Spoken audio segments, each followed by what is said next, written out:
નમસ્કાર વિદ્યાર્થી મિત્રો, આજે આપણે હવે આગળ ચેપ્ટર નંબર 13 માં હાઇડ્રોકાર્બન સંયોજનની અંદર ગઈકાલે આપણે હાઇડ્રોકાર્બન સંયોજનોના સંઘટકો એટલે કે સંઘટકો કોને કહેવાય અને બ્યુટેન, પેન્ટેન, હેક્સેન અને હેપ્ટેનના સંઘટકો જોઈ ગયા.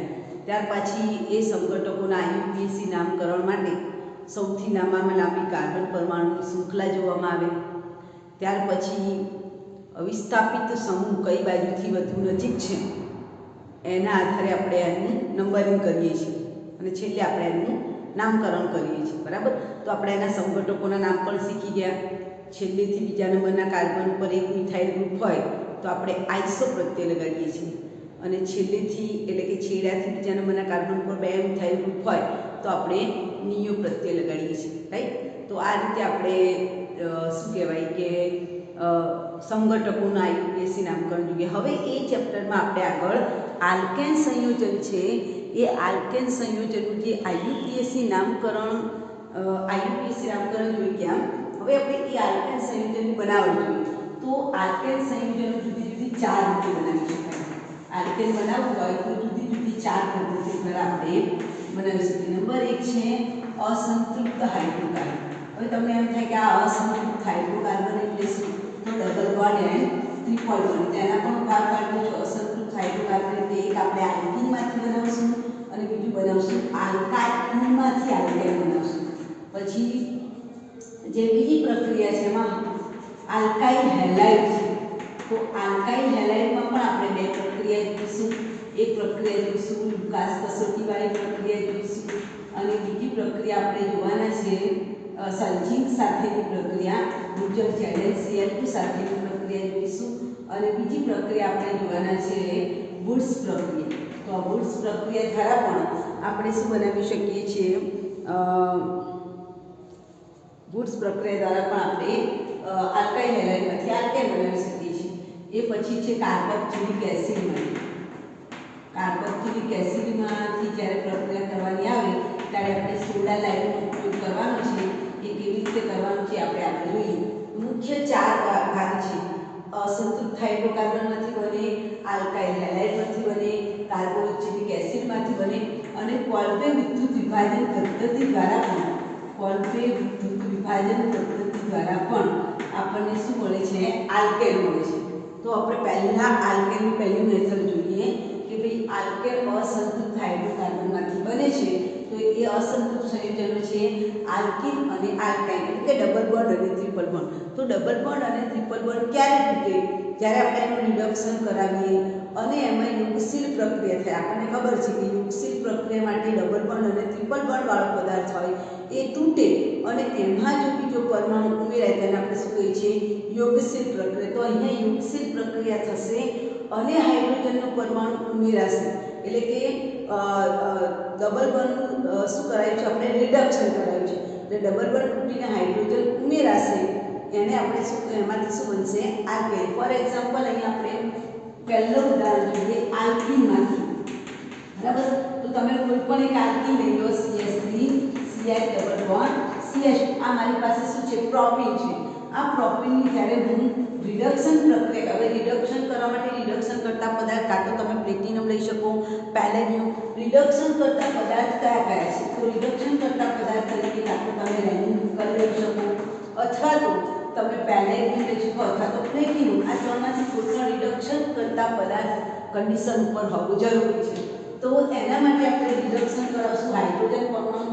રિડક્શન કરવું એટલે હાઇડ્રોજનનો અણુ ઉમેરાય છે. તો રિડક્શન કરતા પદાર્થ એટલે કાં તો તમે પ્લેટિનમ લખી શકો, પેલેડિયમ લખી શકો, રેન્યુકલ. તો શું થશે કે આ જે પ્રોપીનનો ડબલ બોન્ડ છે, તમારું ફોકસ આની પર રાખવાનું છે કે ડબલ બોન્ડ છે એ ડબલ બોન્ડ તૂટી જશે અને એની જગ્યાએ શું એડ થશે? હાઇડ્રોજન. તો એક H અહીંયા ઉમેરાશે, એક H અહીંયા ઉમેરાશે. તો પ્રોપીનમાંથી મને મળે છે પ્રોપેન. પ્રોપેન એટલે N પ્રત્યય એટલે શું કહેવાય? આલ્કેન કહેવાય. એટલે મારે ડબલ બોન્ડમાંથી શું બનાવવાનું છે? આલ્કેન બનાવવાનું છે. એવી રીતે તમે જોઈ શકો છો એ કઈ પ્રક્રિયાથી એડિશન પ્રોસેસ એટલે કે ડબલ બોન્ડ તૂટે છે અને હાઇડ્રોજન પરમાણુ એડ થાય છે. એવી રીતે ધારો કે ટ્રિપલ બોન્ડ વાળો પદાર્થ આપેલો CH3 C triple bond C CH3 માની રાખો આવો પદાર્થ આપેલો છે. તો લાંબામાં લાંબી શૃંખલા કેટલા કાર્બનની છે? 4 કાર્બનની છે. હવે 4 કાર્બનની છે એટલે આપણે એને શું કહીશું? બ્યૂટ 2. બીજા નંબર ઉપર ટ્રિપલ બોન્ડ છે એટલે એનું નામ શું થાય? બ્યૂટ 2I. લાંબામાં લાંબી શૃંખલા 4 કાર્બનની. કયો ક્રિયાશીલ સમૂહ છે? ટ્રિપલ બોન્ડ છે. ટ્રિપલ બોન્ડને I પ્રત્યય લાગે એટલે બ્યૂટ 2I લખાશે. હવે આમાં જ્યારે આપણે હાઇડ્રોજનની પ્રક્રિયા કરાવશું રિડક્શન, તો આમાં એક પાઈ બંધને તોડવા માટે 2 હાઇડ્રોજનની જરૂર પડે. અહીંયા કેટલા પાઈ બંધ છે? 2 પાઈ બંધ છે. ઉપર એક પાઈ બંધ છે, નીચે એક પાઈ બંધ છે.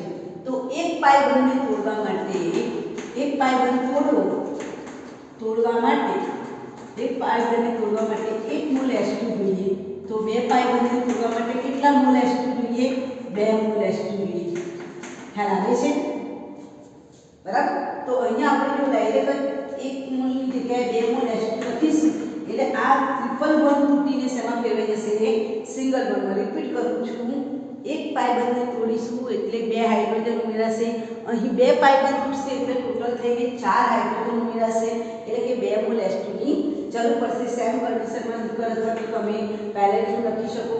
તો અહીંયા આપણે CH3 CH2 એક બંધ તૂટશે એટલે બંનેને શું મળશે? H. જો તમને હું બતાવું છું C ટ્રિપલ બોન્ડ C. બરાબર. પહેલો જ્યારે બંધ તૂટશે એટલે બંનેને એક H મળશે. બીજી વખત જ્યારે પાઈ બંધ તૂટશે એટલે બંનેને બીજો એક H મળશે એટલે વચ્ચે શું આવશે? CH2 CH3. સમજાય છે? ના સમજ પડે તો તમારે આ પ્રક્રિયાને આ રીતે પણ તમે સમજી શકો છો કે ધારો કે જ્યારે આવી રીતે C ટ્રિપલ બોન્ડ C, દાખલા તરીકે આ જ ઉદાહરણ છે મારી પાસે. બરાબર. તો એમાં તમે જ્યારે પહેલી વખત હાઇડ્રોજન ઉમેરશો તો એક પાઈ બંધ તૂટશે અને બંનેને એક H મળશે. બરાબર. પછી જ્યારે બીજી વખત તમે હજુ પણ એની પાસે પાઈ બંધ છે. બરાબર. કારણ કે 3 હતા એમાંથી તૂટીને કેટલા પાઈ બંધ થયા? 3 બંધ હતા એમાંથી તૂટીને કેટલા બંધ થયા? 2 બંધ. હજુ પણ હું હાઇડ્રોજન સાથે પ્રક્રિયા કરાવું એટલે ઘણી વખત પરીક્ષામાં પૂછાય છે કે ઇથાઇન છે ને એક મોલ સાથે પ્રક્રિયા કરે તો X શું મળે? તો ઇથિન મળે. ઇથાઇનમાંથી એક મોલ સાથે પ્રક્રિયા કરો તો ઇથિન, X તરીકે કયો પદાર્થ મળ્યો? ઇથિન. અને વળી પાછું તમે H સાથે પ્રક્રિયા કરો એટલે એ પણ બંધ તૂટી જાય H માં એટલે ઇથેન મળે. તો Y તરીકે કયો ઘટક મળશે? ઇથેન. તો આવું પણ પરીક્ષામાં તમને પૂછી શકે કે ટ્રિપલ બોન્ડ આપેલું છે, એક મોલ હાઇડ્રોજન સાથે પ્રક્રિયા કરાવી તો ટ્રિપલ બોન્ડમાંથી ડબલ બોન્ડ ઇથાઇનમાંથી ઇથિન અને ઇથિનમાંથી શું મળે? ઇથેન મળે છે. રાઈટ.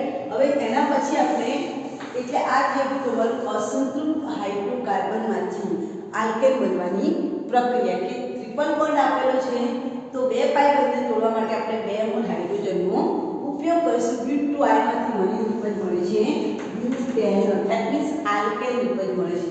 ક્લિયર? સમજણ પડે છે? તો આ તમારી પહેલી પ્રક્રિયા થઈ ગઈ છે અને તમે પ્લેટિનમ અથવા તો નિકલ ઉદ્દીપકની હાજરીમાં ગરમ કરી શકો છો. હવે સેકન્ડ પ્રક્રિયા છે આલ્કાઇલ હેલાઇડ. એટલે કે મારે આલ્કાઇલ હેલાઇડ પદાર્થ લેવાનો છે. આલ્કાઇલ પ્લસ હેલાઇડ એટલે આલ્કેન સાથે હેલોજન. આલ્કેન વત્તા હેલોજન મિક્સ થાય એટલે શું બોલાય? Alkyl halide. ધેટ મીન્સ કે ધારો કે મને આવો પદાર્થ આપ્યો છે CH3 CH2 CH, તો આ આલ્કાઇલના હેલોજન છે એટલે આલ્કાઇલ હેલાઇડ કહેવાય. જ્યારે આ આલ્કાઇલ હેલાઇડની આપણે HCl સાથે સાંદ્ર HCl સાથે મ્યુચ્યુઅલ ZnCl2 ની હાજરીમાં પ્રક્રિયા કરાવશું તો શું થાય? તો જ્યારે આપણે એની પ્રક્રિયા કરાવી છે મ્યુચ્યુઅલ ZnCl2 સાથે તો Zn વત્તા HCl જે છે આલ્કાઇલ હેલાઇડની ઝિંક અને હાઇડ્રોક્લોરિક એસિડ સાથેની પ્રક્રિયાથી રિડક્શન પ્રક્રિયા થાય. એટલે અહીંયા તમે કન્ડિશન પર ઝિંક વત્તા આની જે પ્રક્રિયા છે આ પણ એક રિડક્શનની પ્રક્રિયા છે એટલે અહીંયા આપણે ઝિંક વત્તા HCl લખીશું. બરાબર. કે ઝિંક વત્તા HCl સાથેની પ્રક્રિયાથી આપણને રિડક્શન પ્રક્રિયા થઈને શું મળે? તો તમે અહીં જોઈ શકો છો કે તમારી પાસે હાઇડ્રોજન કેટલા છે? 2. એમાંથી એક હાઇડ્રોજન કોને લઈ જશે? Cl. એટલે એક નિપજ મળી તમને HCl અને બીજો હાઇડ્રોજન આમાં ઉમેરાઈ જશે. આની પાસે કેટલા હાઇડ્રોજન છે? 2. એમાંથી કેટલા થઈ ગયા? 3. એટલે CH3 ઇથા ક્લોરોઇથેન મેળવ્યું અને ક્લોરોઇથેનમાંથી મળેલું પરિવર્તન મળે છે ઇથેન. ક્લિયર? સમજણ પડે છે? Repeat again. देखो હું બીજી પ્રક્રિયા લખું CH3 CH2 CH2 Cl છે. બરાબર.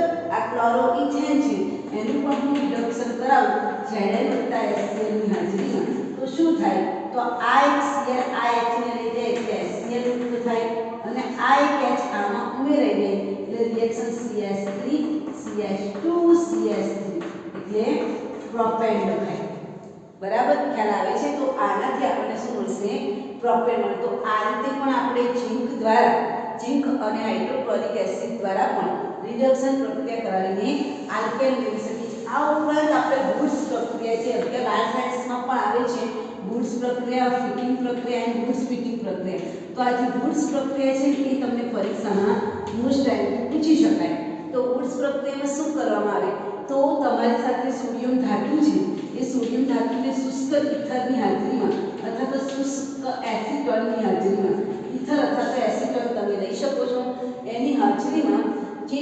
આલ્કાઇલ હેલાઇડ છે એના 2 મોલ અણુકાથી સોડિયમ 2 છે એટલે આલ્કાઇલ હેલાઇડ તમે જે પણ લીધો હોય દાખલા તરીકે મેં ક્લોરોમિથેન લીધું છે તો અહીંયા સોડિયમના 2 અણુ છે તો મારે ક્લોરોમિથેનના પણ કેટલા અણુ લેવા પડે 2 કારણ બીકોઝ આ 2 સોડિયમ 2 ક્લોરીનને લઈ જશે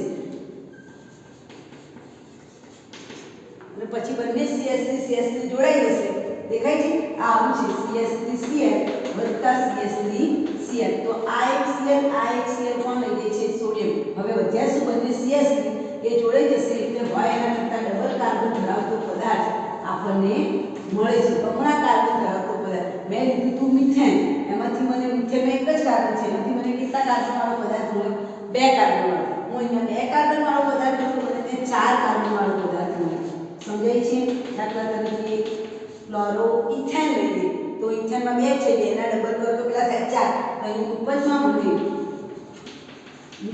મને 4 કાર્બન ધરાવતો પદાર્થ CH3 CH2 CH2 CH3 વત્તા ટ્વાઇસ NaCl ખ્યાલ આવે છે તો આ રીતે વુડ્સ પ્રક્રિયા દ્વારા આ પ્રક્રિયા મોસ્ટ ટાઈમ તમને પરીક્ષામાં પૂછી શકાય તો વુડ્સ પ્રક્રિયા દ્વારા પણ આપણે આલ્કેન સંયોજનો બનાવી શકીએ છીએ ત્યાર પછી આપણે ત્રીજી પ્રક્રિયા જોઈએ કાર્બોક્સિલિક એસિડ પ્રક્રિયા તો આ જે કાર્બોક્સિલિક એસિડ પ્રક્રિયા છે એમાં તમારે કોઈ પણ એક એસિડ લેવાનું છે દાખલા તરીકે મેં 2 કાર્બન વાળો પદાર્થ લીધો છે ઇથેનોઇક એસિડ જેનું સામાન્ય નામ છે એસિટિક એસિડ આ જે ઇથેનોઇક એસિડ છે એ ઇથેનોઇક એસિડની સૌપ્રથમ આપણે સોડા લઈને એટલે NaOH વત્તા CaO એની સાથે આપણે પ્રક્રિયા કરીશું તે NaOH વત્તા CaO એટલે કે સોડા લઈ એની સાથે પ્રક્રિયા કરાવશું તો સૌપ્રથમ શું થશે તો સૌપ્રથમ આ જે OH છે એ નીકળી જશે ને એની જગ્યાએ શું આવી જશે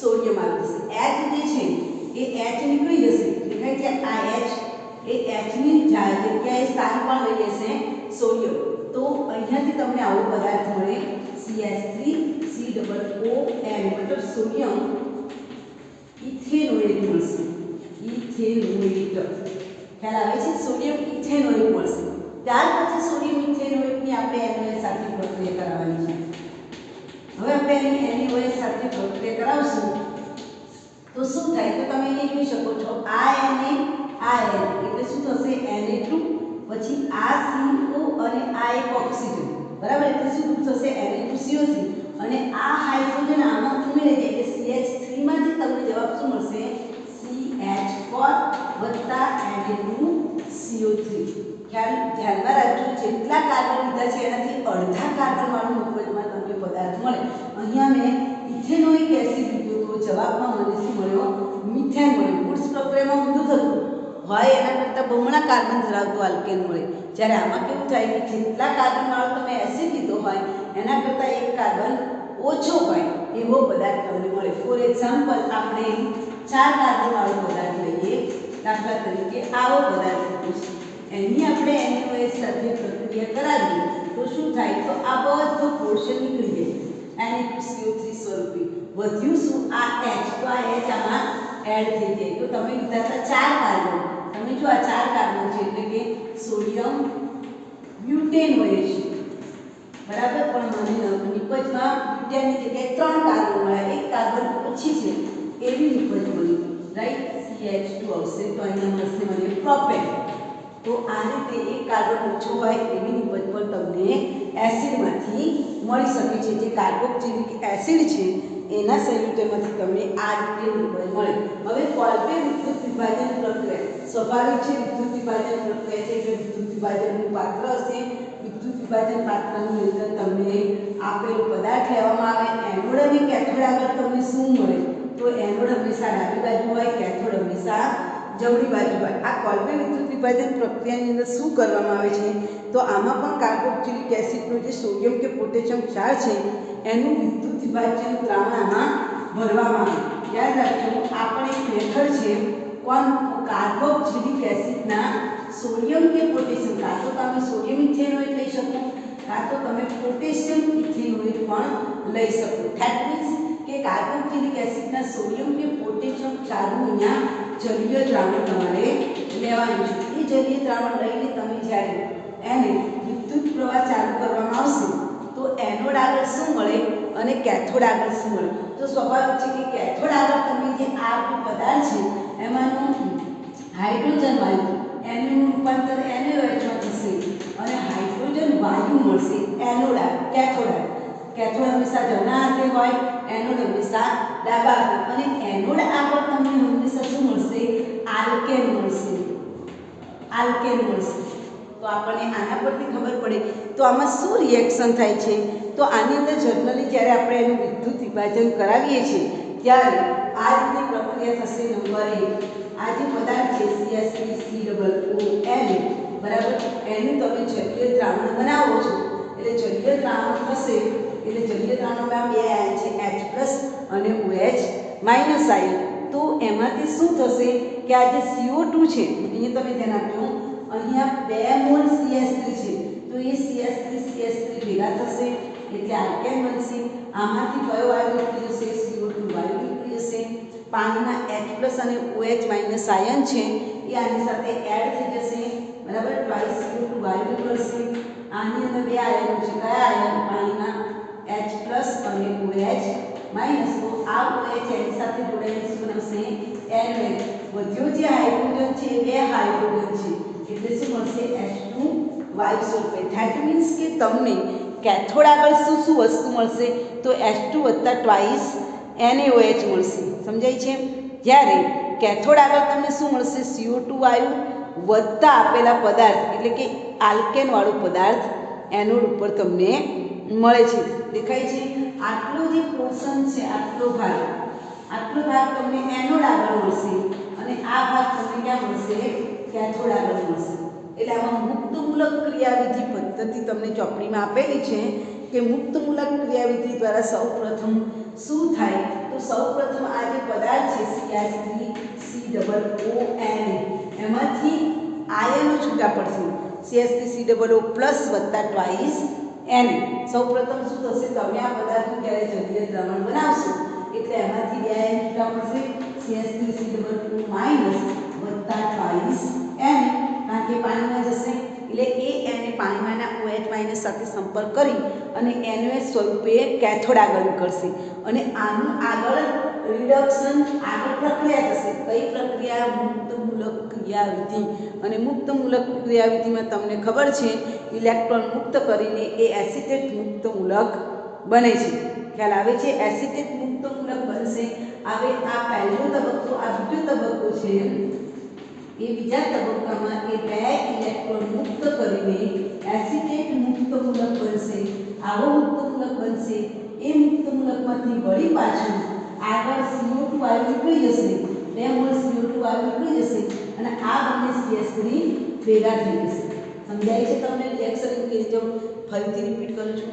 સૌપ્રથમ શું થાય? તો તમારે આ પદાર્થ લેવાનો છે એટલે કે સોડિયમ એસિટેટનું જલીય દ્રાવણ બનાવવાનું છે। એમાં બે વિદ્યુત ધ્રુવો ઉબાડવાના છે, એનોડ અને કેથોડ। તમે જ્યારે વિદ્યુત વિભાજનની પ્રક્રિયા કરાવશો તો ફર્સ્ટ ઓફ ઓલ શું થશે? તો ફર્સ્ટ પહેલા બે ભાગ પડી જશે Na+ એન્ડ સોડિયમ એસિટેટ। એસિટેટમાંથી સોડિયમ નીકળી જશે, સોડિયમ એસિટેટમાંથી સોડિયમ નીકળી જશે અને એસિટેટ આયન બનશે। હવે આ એસિટેટ આયન ક્યાં જાય છે? એનોડ આગળ, અને એનોડ આગળ એનું ઇલેક્ટ્રોન મુક્ત થાય છે। તમને ખબર છે કે એનોડ આગળ જાય એ પદાર્થ શું કરે? ઇલેક્ટ્રોન મુક્ત કરે। એનોડ આગળ ઓક્સિડેશનની પ્રક્રિયા થાય, કેથોડ આગળ રિડક્શન। એટલે ઇલેક્ટ્રોન મુક્ત કરીને એ મુક્તમૂલક એસિટેટ બનાવશે અને એ બનાવ્યા પછી એમાં જે તમને CO2 દેખાય છે એ CO2 વાયુ સ્વરૂપે અહીંયા CO2 વાયુના પરપોટા નીકળશે, CO2 વાયુ સ્વરૂપે નીકળી જશે અને તમને બીજો પદાર્થ કયો મળશે? CH3 એટલે કે આલ્કેન મળે છે. તો આ રીતે પણ આપણે જુદી જુદી મેથડ દ્વારા આલ્કેન સંયોજનો બનાવી શકીએ છીએ. ડબલ બોન્ડમાંથી એટલે કે આલ્કીનમાંથી, આલ્કાઇલમાંથી, પછી હેલાઇડમાંથી, વુડ્સ પ્રક્રિયા દ્વારા કાર્બોક્સિલિક એસિડમાંથી બે રીતે બને. કાં તો તમે સોડા લાઈમ પદ્ધતિનો ઉપયોગ કરીને બનાવો અથવા તો તમે કોલબે વિદ્યુત વિભાજન પદ્ધતિ દ્વારા પણ આપણે એનું શું બનાવી શકીએ છીએ? આલ્કેન બનાવી શકીએ. અને એના ભૌતિક ગુણધર્મોની આપણે થોડી ચર્ચા કરીએ કે પૂછાવાના નથી, પણ આપણે થોડી ચર્ચા કરી લઈએ કે આલ્કેનના ભૌતિક ગુણધર્મો જોવા જઈએ તો તમને ખબર છે કે આલ્કેન છે એમાં કાર્બન અને હાઇડ્રોજન વચ્ચે બંધાવે. એમાં કાર્બન અને હાઇડ્રોજન વચ્ચે સહસંયોજક બનશે. જો કે કાર્બનની વિદ્યુતઋણતા હાઇડ્રોજન કરતાં વધારે છે એટલે કંઈ બંધ એટલો ધ્રુવીય નથી. લગભગ કેવી છે? સરખી છે, બસ આ સહસંયોજક બનશે.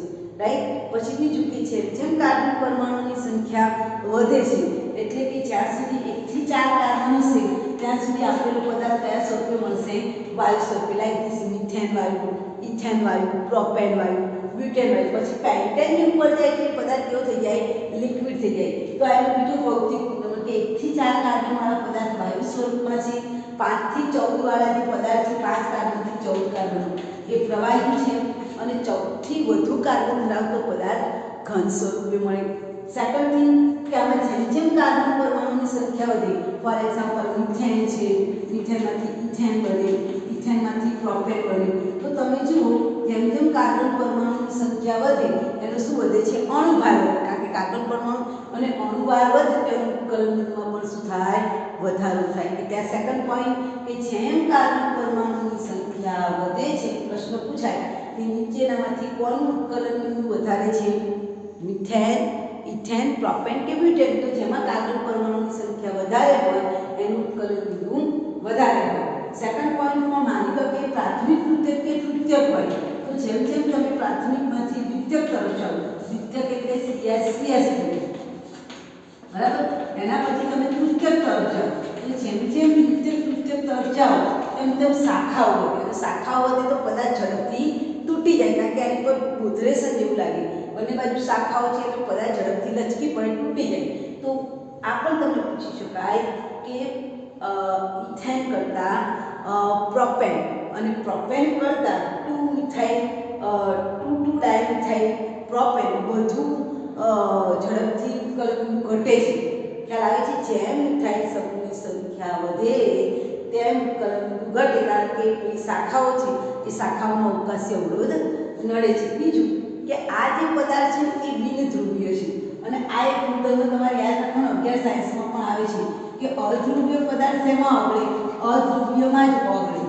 અને ધ્રુવીય પદાર્થ ધ્રુવીયમાં ઓગળે. ધ્રુવીય પદાર્થ શેમાં ઓગળે? ધ્રુવીયમાં. ધ્રુવીય એટલે પાણી.